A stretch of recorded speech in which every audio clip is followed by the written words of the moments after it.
আহলে সুন্নাত ওয়াল জামাতের কর্ণধার পীরজাদা আব্বাস সিদ্দিকী ভাইজান হুজুর কিবলা, নারায়ে তাকবীর।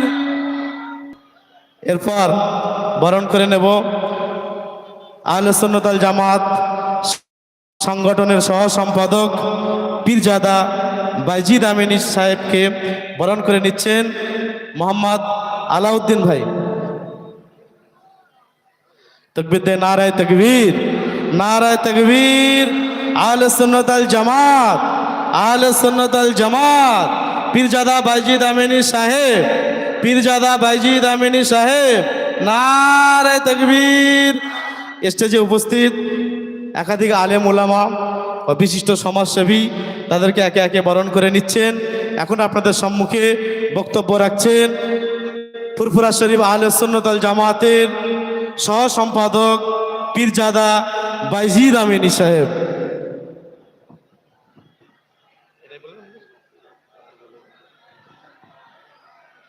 ভাই, আমি আরো একবার মাইক ধরছি, আর কেউ আলোচনা করার নেই, ভাইয়ের পরেই আমি আলোচনা করব। আচ্ছা, আমরা এসেছি কি জন্যে এটা আপনারা জানেন তো নাকি? এটা কোনো রাজনীতির মিটিং নাকি? এটা আমাদের অস্তিত্ব বাঁচাবার মিটিং। এখানে কে কি দল করে, কে কি পছন্দ করে, ওটার লড়াই এখানে আমরা আসিনি। আমরা এখানে এসেছি আমাদের ইমানের উপরে কেন্দ্র সরকার হাত দিতে যাচ্ছে এবারে, ওদের কালো হাতকে ভাঙতে আমরা এসেছি। পারবেন তো নাকি? কথা বলুন, পারবেন তো নাকি? কিন্তু সেই জায়গায় শুরু হচ্ছে আজ থেকে।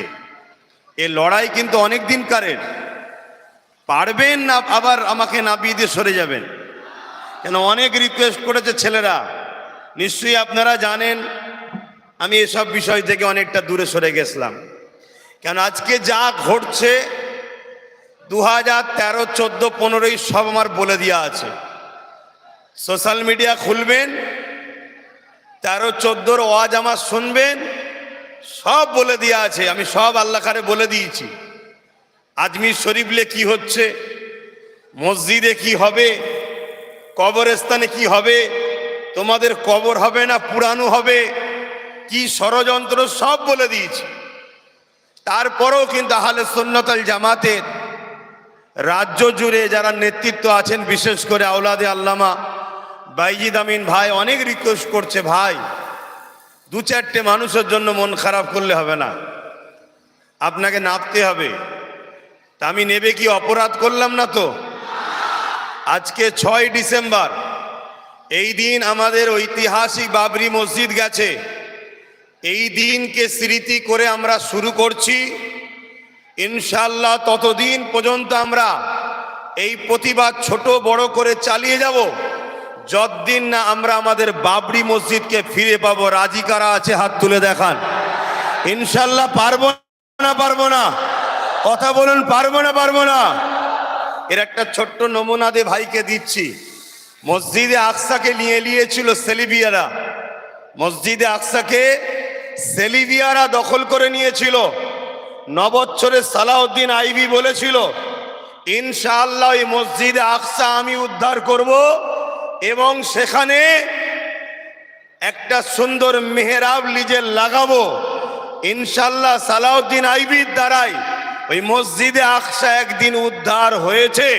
তা আমরাও যদি ইমানি বিশ্বাস নিয়ে মহান সৃষ্টিকর্তার উপরে ভরসা রেখে আগাই এবং সততা নাই সত্যের পক্ষে আগায় এবং নেতৃত্ব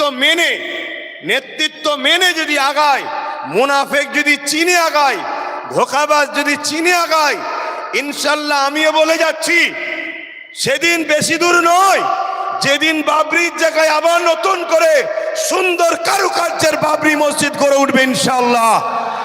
আরো জোরে বলুন ইনশাল্লাহ। আর এর জন্যে কোনো মন্দির ভাঙতে লাগবে না, এটাও ভেঙে দিয়ে যায়। কেন কিছু দালাল গদি মিডিয়া আছে, কালকে কেটে হই হই করতে পারে। এর জন্যে কোনো মন্দির ভাঙতে লাগবে না। কেন বাবরি মসজিদের জায়গায় কোনো মন্দির এখনো হয়নি, চ্যালেঞ্জের সাথে বলছি। কেন আমার খোদার জায়গাতে কোন মায়ের লাল এমন পয়দা হয়নি সেখানে অন্য কিছু করে দেখাতে পারে। জোরে বলুন সুবহানাল্লাহ। জোরে বলুন নারায়ে তাকবীর। কেন এটা কোনো পার্টির মিটিং নয়।